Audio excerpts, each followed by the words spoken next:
My son slipped into a coma after falling off a balcony. While I held his hand in the ICU, my brother texted, "Can you still babysit for me tonight?" When I said I couldn't, he replied, "You're always making excuses," and my mom added, "You're being overly emotional, he's just sleeping." I just stared at my phone in shock. That was 3 weeks ago. Today, the nurse rushed in and said, "We need to talk about your brother now." The fluorescent lights hummed overhead as Nurse Patricia closed the door behind her. Her face was grave, the kind of expression that makes your stomach drop before any words are spoken. "Mrs. Chen, we need to discuss what happened to Tommy 3 weeks ago." I looked down at my 7-year-old son, still motionless in the hospital bed, machines beeping steadily around him. The same machines that had become the soundtrack to my sleepless nights. "What do you mean?" My voice came out as a whisper. "The security footage from the apartment complex has been reviewed. Your brother." She paused, choosing her words carefully. "Your brother didn't just witness Tommy's fall. The police need to speak with you immediately." The world tilted. Everything I thought I knew about that terrible day shattered like glass. But I'm getting ahead of myself. Let me start from the beginning, back when I still believed my family would protect us. 6 months ago, life felt manageable. It had been 2 years since David died in Afghanistan, and Tommy and I had finally found our rhythm as a family of 2. We'd moved into a modest apartment complex in San Diego, close enough to my mom and brother Marcus that they could help, but far enough away that we had our independence. Marcus was the golden child. Always had been. At 32, he was 3 years older than me and had perfected the art of charming everyone around him. He worked in real estate, drove a BMW, and had a way of making people feel like they were the most important person in the room. Mom adored him. "Sarah, you're so lucky to have Marcus nearby," she'd say whenever he'd sweep in with expensive gifts for Tommy or offer to babysit. Not everyone has such a devoted brother. I wanted to believe it. God knows, raising Tommy alone while working as a dental hygienist wasn't easy. When Marcus offered to pick Tommy up from school or take him to the park, it felt like a blessing. The first red flag should have been how Tommy started acting around him. "Mom, do we have to go to Uncle Marcus's house?" Tommy asked one evening in October, tugging at his sleeve. "Why wouldn't you want to go? He's planning to take you to the arcade." Tommy shrugged, but I caught the way his shoulders tensed. "He gets mad when I don't win enough tickets." I laughed it off. "Uncle Marcus just wants you to have fun, sweetie. He's competitive, that's all." Looking back, I was so desperate for help that I ignored the warning signs. The way Tommy would come home from Marcus's house quieter than usual. How he flinched when Marcus playfully grabbed his arm. The time I found Tommy crying in his room after spending the weekend with his uncle. He said I'm weak like Dad was, Tommy had whispered that night. He said soldiers who die are quitters. I'd been furious and confronted Marcus immediately. "Come on, Sarah." I was trying to toughen him up. The kid needs a male influence. Marcus had that smooth smile, the one that made you question your own judgment. "You're too soft on him. That's why he's so sensitive." Mom had backed him up, of course. "Marcus is right, honey. Tommy needs to learn resilience. You can't shelter him forever." I let it go. I told myself I was overreacting, that grief was making me see threats where none existed. I was wrong. November brought the first incident I couldn't dismiss. I was picking Tommy up from Marcus's house after work when I noticed the bruise on his wrist, dark purple fingerprints wrapped around his small arm. "What happened here?" I asked, gently touching the marks. Marcus appeared in the doorway before Tommy could answer. "Oh, that? We were wrestling. Kids got delicate skin." "Wrestling?" I looked between them. Tommy was staring at the ground. "Yeah, teaching him some self-defense moves." "Right, champ?" Marcus ruffled Tommy's hair roughly. "Tell your mom how you almost got me in a headlock." Tommy nodded mutely, but I saw his hands shake. That night, I tried to talk to Tommy about it. "Did Uncle Marcus hurt you?" "No, Mom. We were just playing." The words came out rehearsed, practiced. I documented everything anyway. Photos of the bruise, notes about Tommy's behavior, dates and times. David had always said to trust my instincts, especially when it came to protecting our son. The second incident happened 2 weeks later. I arrived at Marcus's house to find Tommy sitting on the front steps, crying. "What's wrong, baby?" Uncle Marcus locked me outside. He said I was being too loud. It was 40 degrees and raining. Tommy's lips were blue.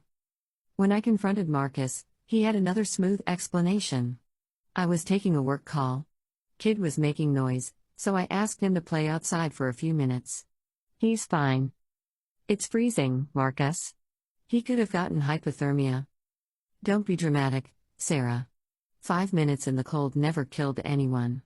You're raising him to be soft." Mom's response when I called was worse. "Maybe Marcus has a point. You do tend to coddle Tommy. A little fresh air won't hurt him." I started making excuses to avoid leaving Tommy with Marcus. Suddenly I had evening shifts at work, weekend appointments, anything to keep my son away from his uncle. But Marcus was persistent. And persuasive. "Sarah's being paranoid," he told Mom during Thanksgiving dinner, loud enough for everyone to hear. "Ever since David died, she sees danger everywhere. It's not healthy." The family nodded sympathetically.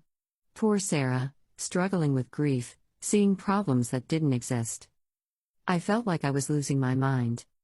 December brought escalation. I was at work when the school called. Tommy had been picked up by his uncle, they said. There had been a family emergency. My hands shook as I dialed Marcus. "Where's Tommy?" "What emergency?" "Relax. I picked him up for Mom. She wanted to take him Christmas shopping." "You didn't have permission to. I'm his uncle, Sarah.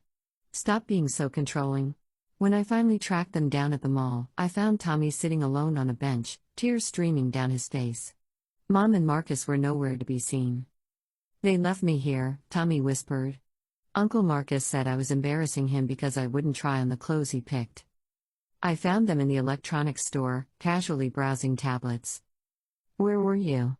I demanded. "Tommy was having a tantrum," Marcus said calmly. "We gave him space to cool down. He's 7 years old. You left a 7-year-old alone in a crowded mall." "Oh, Sarah." Mom's voice dripped with disappointment. "You're making a scene.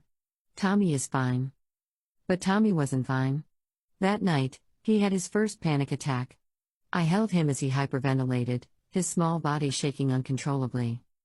"I don't want to go with Uncle Marcus anymore," he sobbed. "Please, Mom. Please don't make me." I made a decision that night. No more babysitting. No more visits. I would handle everything alone. The family backlash was swift and brutal. "Sarah's lost her mind," Marcus told anyone who would listen. "She's using Tommy as a weapon against me because she's jealous of my success." Mom started leaving voicemails. "You're being selfish, Sarah. Marcus loves that boy. You're depriving Tommy of a father figure out of spite." The whispers started at family gatherings. Poor Marcus, trying so hard to help, being shut out by his unstable sister. I documented everything. Every phone call, every text, every incident. I started recording conversations on my phone, keeping a detailed journal. David had been a Marine. He taught me to be prepared, to gather intelligence, to never go into battle without knowing the terrain. I had no idea how literal that advice would become. January 15th. The day that changed everything. Marcus had been pressuring me for weeks to let Tommy visit. Mom was threatening to cut off contact if I didn't stop this nonsense. The guilt was eating me alive. One afternoon, I finally agreed. Just a few hours. I had a dentist appointment anyway. It seemed like a reasonable compromise. I dropped Tommy off at Marcus's apartment complex at 2 p.m. He lived on the 3rd floor, with a balcony overlooking the courtyard. "Be good, okay?" I kissed Tommy's forehead. "I'll be back in 2 hours." He nodded, but I saw the fear in his eyes. "Mom, can't I come with you?" "It's just a dental cleaning, sweetie. Uncle Marcus has a new video game for you to try." Those words haunt me now. My appointment ran late. Traffic was horrible. It was almost 5 p.m. when I finally pulled into the parking lot of Marcus's complex. I heard the sirens before I saw the ambulance. I heard my name being screamed before I saw the crowd. I heard my heart shatter before I saw my son's broken body on the ground. Tommy lay unconscious on the concrete, blood pooling under his head. Paramedics worked frantically over him. "Ma'am, are you the mother?" An EMT grabbed my arm as I tried to run to Tommy. I couldn't speak. Couldn't breathe. He fell from the third-floor balcony. "We need to get him to the hospital immediately." The world went white. Everything after that is fragments. Marcus, tears streaming down his face, telling the police how Tommy had been playing too close to the railing. I turned away for just a second, he sobbed. I tried to catch him, but it happened so fast. The ride to the hospital in the ambulance, holding Tommy's cold hand. The doctors using words like traumatic brain injury, induced coma, uncertain prognosis. The first night in the ICU, watching machines keep my son alive. And then, at 11 p.m., as I sat beside Tommy's bed, my phone buzzed. "Marcus, hey, can you still babysit for me tonight? Jessica wants to go out." I stared at the message, my brain unable to process it. My son is in a coma, Marcus. "Marcus, I know, but you're just sitting there anyway. Can't do anything for him right now." My hands shook as I typed back, "I can't believe you're asking me this. Marcus, you're always making excuses. This is exactly why I needed Tommy today, you're unreliable." Then Mom texted, "Sarah, you're being overly emotional. Tommy is just sleeping. Marcus needs your help." I dropped the phone. Actually dropped it. The screen cracked when it hit the hospital floor. A nurse found me 20 minutes later, sobbing uncontrollably beside Tommy's bed. 3 weeks passed in a blur of medical consultations, insurance calls, and sleepless nights at Tommy's bedside. Tommy's condition stabilized but didn't improve. The doctor spoke in careful, measured tones about brain swelling, about waiting, about hoping for the best while preparing for the worst. Dr. Rodriguez, the neurologist, pulled me aside during one of his rounds. "Mrs. Chen, I need you to understand that even if Tommy wakes up, he may not be the same child you remember.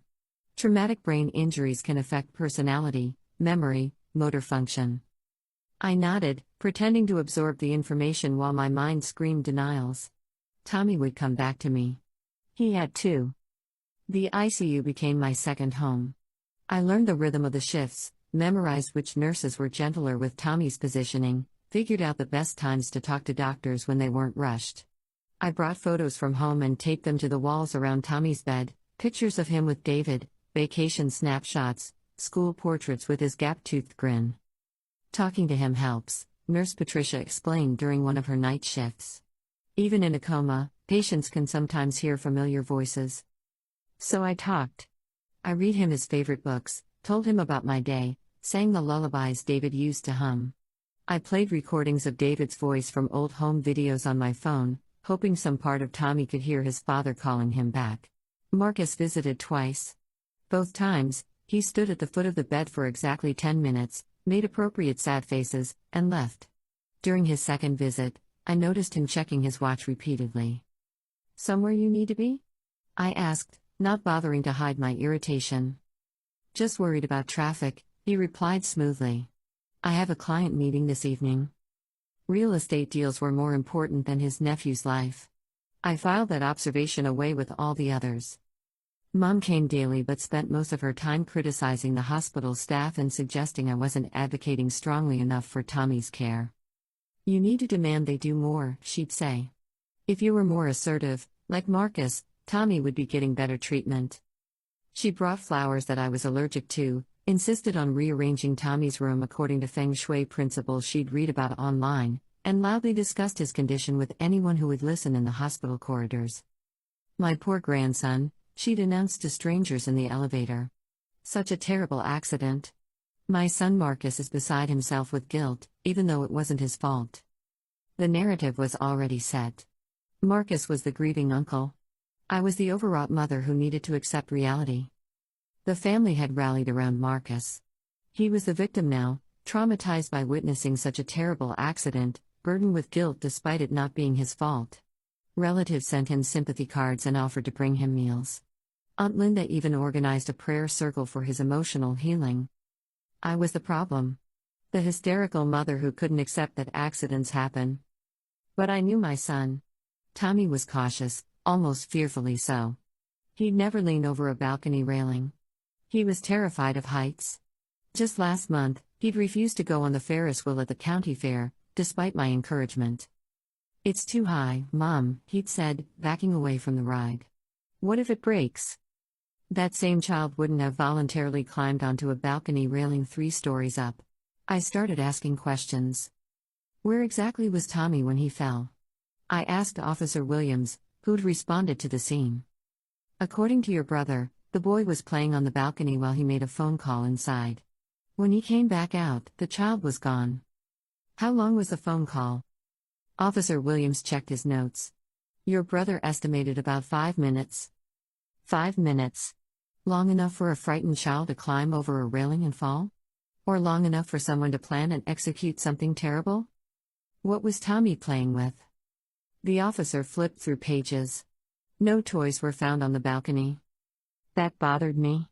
Tommy never played without something in his hands, a car, an action figure, something. Even at the hospital, unconscious, his fingers would curl as if he was still clutching an invisible toy. I requested copies of all the police reports, the EMT records, the witness statements. I studied them like scripture, looking for inconsistencies, gaps, anything that didn't fit. The first story Marcus told police, Tommy was playing with blocks on the balcony. The story he told the EMTs, Tommy was looking at birds through the railing. The story he told Mom, Tommy was trying to see the swimming pool from above. Each version was slightly different, small variations that might seem like natural inconsistencies in a traumatic situation. But David had trained me to notice details. In the Marines, contradictory intelligence reports meant someone was lying. Someone was usually trying to cover up a mistake. Or a crime. I hired a private investigator. Sarah Chen, widow, spending her dead husband's life insurance money on paranoid theories. That's what everyone thought. But I had to know. The insurance money was meant to secure Tommy's future. Instead, I was using it to investigate whether someone had tried to destroy that future entirely. David would have understood. He taught me that protection sometimes requires sacrifice. Trust but verify, he used to say when teaching me about home security. Hope for the best, but prepare for the worst. I was preparing for the worst-case scenario, that my own brother had tried to murder my child. The Pi, a former police detective named Janet Morris, was skeptical at first. Accidental falls from balconies happen more often than you'd think, she said during our initial meeting. Especially with young children. But she agreed to look into it. Professional curiosity, she said. 2 weeks later, she called me at the hospital. Mrs. Chen, I need you to sit down. I was already sitting, holding Tommy's hand as I did every hour of every day. What did you find? The apartment complex has security cameras. They cover the courtyard area where Tommy fell. My heart stopped. Can we see the footage? I reviewed it. Your son didn't fall, Mrs. Chen. He was pushed. The world tilted. Everything I'd suspected but been afraid to believe suddenly became real. Are you certain? I can see your brother grab Tommy around the waist and lift him over the railing. Your son was fighting, trying to get away. This wasn't an accident. I couldn't speak. Couldn't think. There's more. I found 2 other incidents at your brother's previous addresses. A neighbor's cat that accidentally fell from a fire escape. A girlfriend's child who had a mysterious fall down concrete steps. No charges were ever filed, but the pattern is there. Janet's voice became gentler. Mrs. Chen, your brother is dangerous. And he specifically targeted your son. Why? The word came out as a sob. From what I can piece together, your brother saw Tommy as competition for your mother's attention and your family's resources. He's been systematically trying to remove obstacles to his position as the golden child. The room spun. All those times Marcus had pushed boundaries, hurt Tommy, isolated me from the family. It wasn't anger or carelessness. It was calculated. We need to go to the police, I said. Already arranged. Detective Martinez wants to meet with us tomorrow morning. That night, I looked at my unconscious son and made him a promise. I'm going to get him, Tommy. I'm going to make sure he pays for what he did to you. Detective Martinez was a thin woman with sharp eyes and 20 years of experience. She listened to Janet's presentation without interruption, occasionally making notes. When the security footage played on her computer screen, I had to look away. Watching Marcus lift my struggling son over that railing was worse than any nightmare. "This is attempted murder," Detective Martinez said simply. "We'll be issuing a warrant for your brother's arrest today." But Marcus was already gone. When police arrived at his apartment, they found it cleared out. His car was missing. His real estate office said he'd taken indefinite personal leave. He ran, I told Mom when I called to inform her. Marcus tried to murder Tommy, and now he's run away. Her response chilled me to the bone. "Sarah, you've lost your mind. Marcus would never hurt Tommy. You're so desperate to blame someone for this accident that you've convinced yourself of this insane story." "Mom, there's video evidence." "Doctored. Manipulated. You probably paid someone to fake it." She hung up on me. Within hours, the family WhatsApp group was buzzing with messages about my mental breakdown.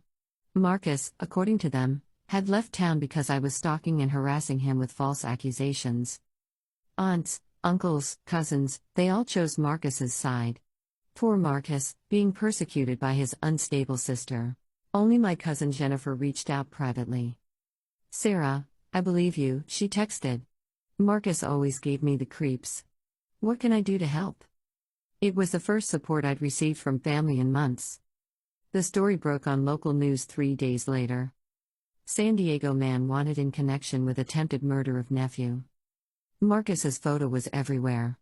The police had frozen his bank accounts, put alerts on his credit cards, contacted airports and border crossings. But Marcus was smart. He planned his escape carefully. The media attention brought unexpected allies. Tommy's teacher called to say she'd always been concerned about his behavior after visits with Marcus. The school counselor had notes about Tommy's increasing anxiety. Other victims came forward. Marcus's ex-girlfriend contacted police about her son's accidental fall down the stairs 3 years earlier. She'd been too intimidated to report it at the time. A neighbor from Marcus's previous apartment complex remembered the cat incident. "I always suspected," she told the detective. "But who would believe such a thing?" The evidence mounted. Marcus wasn't just dangerous, he was a serial predator who targeted children. But he was still out there, free, while my son lay unconscious in a hospital bed. Mom's support for Marcus began to waver when reporters showed up at her house. Channel 7 News arrived first, their white van parking directly across from her manicured front lawn. By evening, 3 more news trucks had joined them, along with print journalists and bloggers who'd caught wind of the story. "Mrs. Chen, did you know your son was under investigation for attempted murder?" The reporter's question was shouted across Mom's yard as she tried to retrieve her newspaper. Neighbors peered from behind curtains, some filming with their phones. Mrs. Patterson from next door emerged with her dog just to get a better look. Mom had spent her entire life cultivating a perfect image in the community. She was the woman who organized charity drives, who never missed church, whose children were supposed to be her crowning achievements. The shame of public scrutiny began to crack her carefully constructed denial. By the 3rd day of media attention, her bridge club had canceled their weekly game. The grocery store manager avoided eye contact. Her hairdresser suddenly had no available appointments. She visited me at the hospital for the first time in a week, wearing sunglasses indoors and a scarf pulled up to her chin. "Sarah, maybe I was too quick to dismiss your concerns." I looked up from Tommy's bedside, where I was reading him Where the Wild Things Are for the 100th time. "Maybe? I mean, the evidence does look concerning." "Mom, he threw my child off a balcony." "Your grandson?" "While you told me I was being overly emotional." She couldn't meet my eyes. "I thought you were grieving. Making up threats because you missed David so much." "I was protecting my son. Like I tried to do for months while you all called me crazy." She fidgeted with her purse strap, a nervous habit she'd had since I was small. "The reporters keep asking about warning signs. About whether I noticed anything wrong with Marcus growing up." "And what do you tell them?" "That he was a perfect child. That this is all some terrible mistake." But her voice lacked conviction now. The certainty that had been her armor was developing cracks. The conversation was interrupted by Nurse Patricia entering with updates on Tommy's condition. His neurological responses are showing slight improvement, she reported. The brain swelling has reduced another 2 millimeters. It was the best news we'd had in weeks, but Mom barely acknowledged it. She was staring at Tommy's still form with something that looked like guilt. After the nurse left, Mom spoke in a whisper. He looks so small in that bed. He is small. He's 7 years old. When Marcus was 7, She stopped herself. What? Nothing. It's not important. But something had shifted. Mom's unwavering faith in Marcus was finally cracking, and the fractures were beginning to show. Later that evening, she called me at the temporary apartment the hospital had arranged for families of long-term patients. Sarah, I found something in Marcus's old room. I'd been sorting through insurance paperwork, trying to understand the maze of coverage and deductibles that would determine Tommy's future care. What? A journal. From when he was a teenager. I was looking for his old yearbooks to give to that reporter, to show what a normal kid he was. My hand stilled on the papers. And? He wrote about hurting animals. About the neighbor's cat that fell from our fire escape when he was 15. We thought it was an accident. The room felt suddenly cold. What else? He wrote about wanting to hurt you when you got attention. When you made honor roll, when you got into college, when you met David. He called you the favorite even though I never. Her voice broke. My blood ran cold. You need to give that to the police. I will. But Sarah. I'm so sorry. I should have listened to you. She was crying now, real tears instead of the performative grief she displayed for the cameras. I failed you both. I failed my grandson. It was too little, too late. But it was something. The next morning, Mom arrived at the hospital with a cardboard box. Inside were 3 journals, dating from Marcus's 13th birthday through his senior year of high school. Detective Martinez photographed every page before taking them into evidence. Mrs. Chen, she told Mom, these journals contain detailed fantasies about harming family members and animals. Your son has been planning violence for over 15 years. Mom aged 10 years in that moment. The woman who had raised the golden child, who had defended him against all evidence, finally understood the monster she'd protected. But the revelations weren't over. That same afternoon, Jennifer called with more disturbing news. Sarah, I've been thinking about family gatherings over the years. Remember when Tommy was a baby and would cry whenever Marcus held him? I did remember. Tommy had been an easy baby, smiling and content with everyone except Marcus. We joked that babies could sense people who weren't kid people. And remember the Christmas when Tommy was 3? He had those bruises on his arms, and you asked Marcus about it? The memory hit me like a physical blow. Tommy had been covered in small finger-shaped bruises after spending an afternoon with Marcus. When confronted, Marcus had said they'd been playing monster and Tommy bruised easily. I believed him. We all had. Jennifer, how many times did I bring up concerns about Marcus? How many times did the family dismiss them? Too many, she whispered. And I'm just as guilty as everyone else. I saw the signs and chose to ignore them because it was easier than confronting the truth. The network of enablement that had protected Marcus for decades was finally collapsing. But the cost had been my son's life hanging in the balance. Marcus was arrested in Phoenix 5 days later. He'd been staying at a motel under a fake name, but he'd made the mistake of using his real credit card at a nearby restaurant. The transaction triggered an alert, and police surrounded the motel within the hour. Detective Martinez called me with the news at 6 a.m. We got him. He's being extradited back to San Diego today. I sat beside Tommy's bed and told him the news, even though he couldn't hear me. Uncle Marcus can't hurt you anymore, baby. He's going to jail. For the first time in weeks, I felt like I could breathe. The local news picked up the story again. Fugitive uncle arrested in nephew's attempted murder case. The family's reaction was mixed. Some still defended Marcus, claiming he was being framed. Others quietly distanced themselves from the situation. But public opinion was clear. The security footage had been released, and everyone could see what Marcus had done. The comments on news articles were overwhelmingly supportive. That poor mother, fighting for her son while her own family attacked her. How could anyone push a child off a balcony? That monster deserves life in prison. I hope that little boy recovers. His mom is a hero for never giving up. For the first time since this nightmare began, I felt like people believed me. Marcus's trial began 4 months later. Tommy was still in a medically induced coma, but his condition had stabilized enough that doctors were cautiously optimistic about eventual recovery. The prosecution had overwhelming evidence. The security footage was damning, but they also had Marcus's journal, testimony from other victims, and a pattern of escalating violence going back years. Marcus's defense tried to paint him as mentally ill, claiming he'd suffered a psychotic break. But the premeditation was too clear. The cleaned-out apartment, the fake ID, the planned escape route, everything pointed to a calculated crime. I testified for 3 hours, describing months of abuse that everyone had dismissed.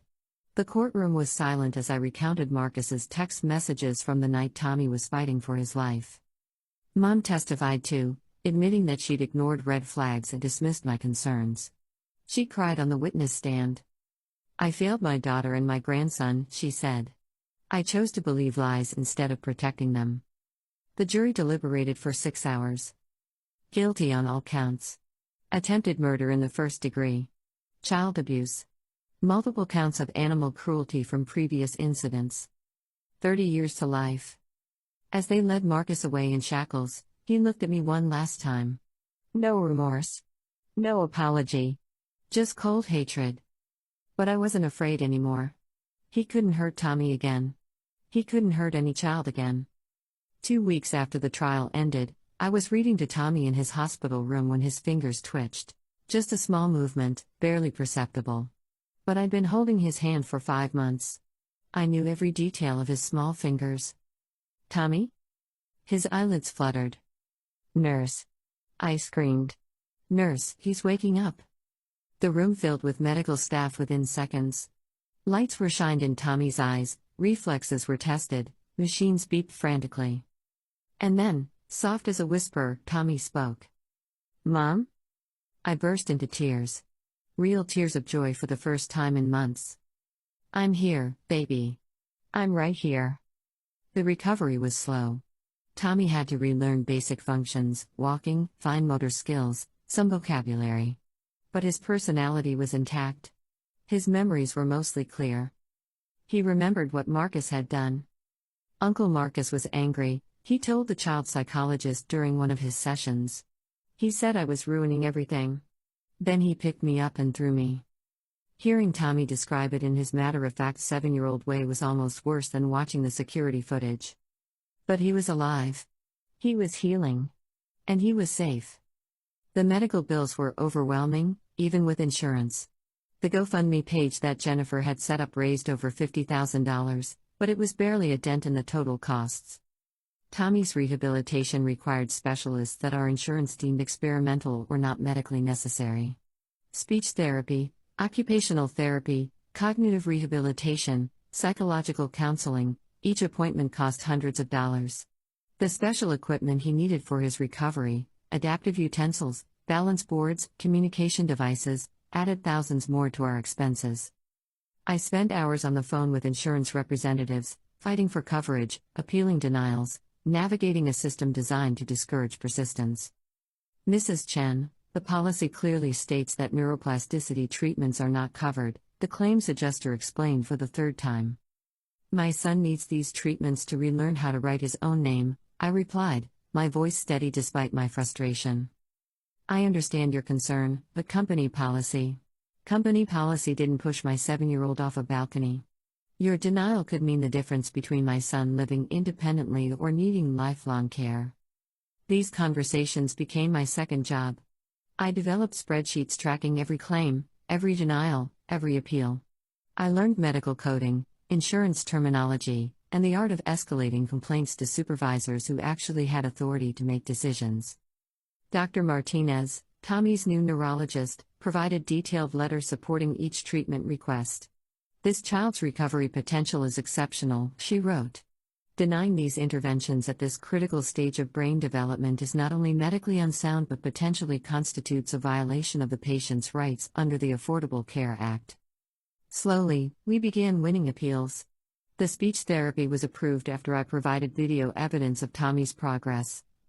The cognitive rehabilitation was covered when Dr. Martinez threatened to testify before the State Insurance Commission about systematic denial of pediatric brain injury treatments.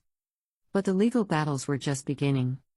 Then the lawsuit settlements started coming in.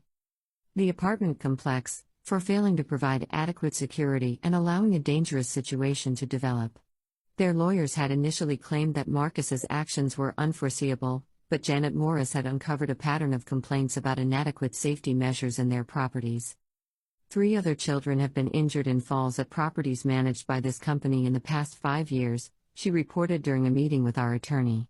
They knew their balcony railings were too low, and they did nothing.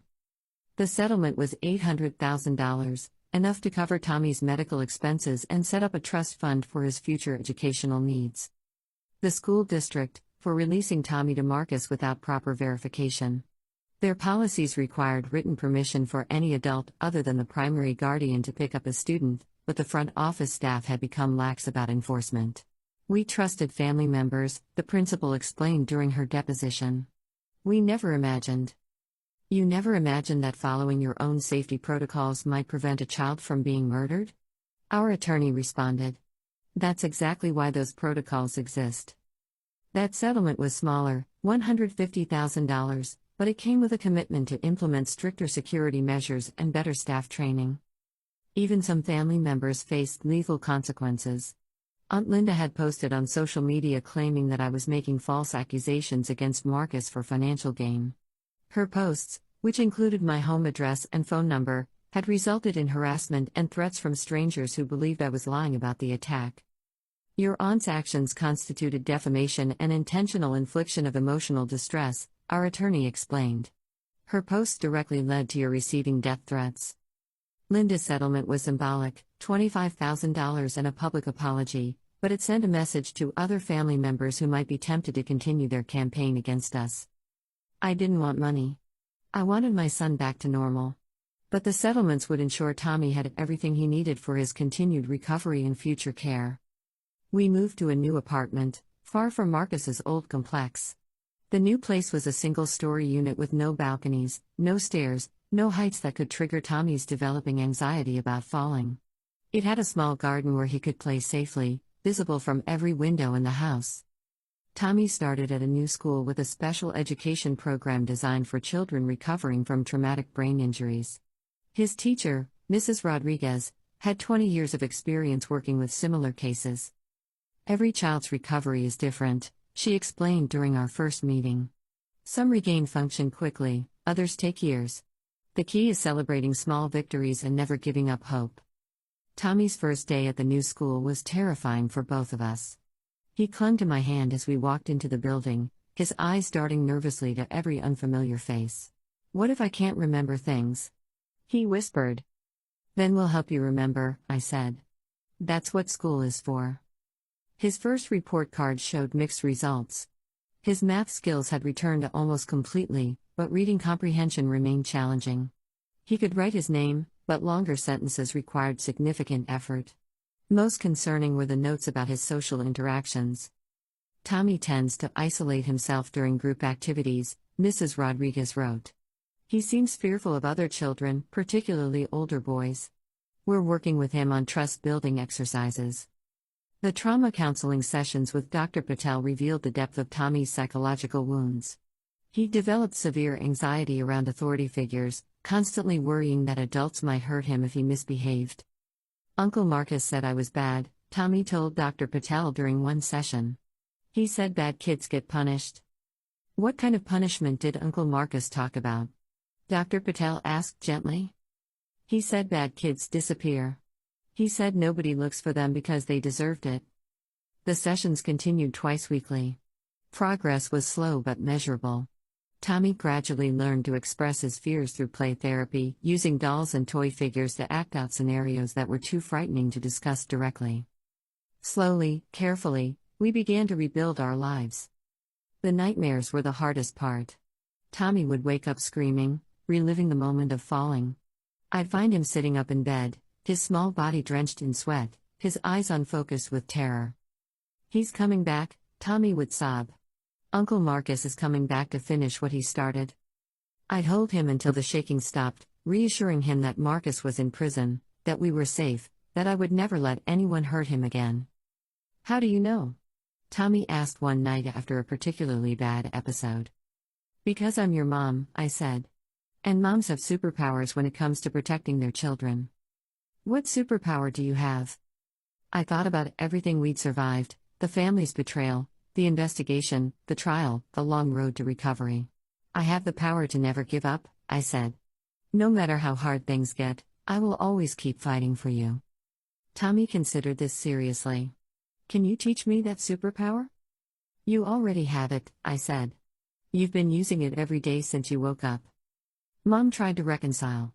She visited weekly, bringing groceries and guilt-laden apologies. "I should have protected you both," she'd say over and over. "Yes, you should have," I'd reply. "But you can protect us now by respecting my boundaries." It was a difficult process, learning to trust her again. But Tommy needed his grandmother, and she genuinely seemed to understand the magnitude of her mistakes. The rest of the family remained split. Some relatives reached out with awkward apologies. Others maintained that I'd somehow orchestrated Marcus's downfall out of jealousy or mental illness. I stopped caring what they thought. My only priority was Tommy's well-being. 1 year after the fall, Tommy was walking without assistance and speaking clearly. His cognitive function had returned to nearly normal levels, though he still attended speech therapy twice a week. The nightmares had mostly stopped.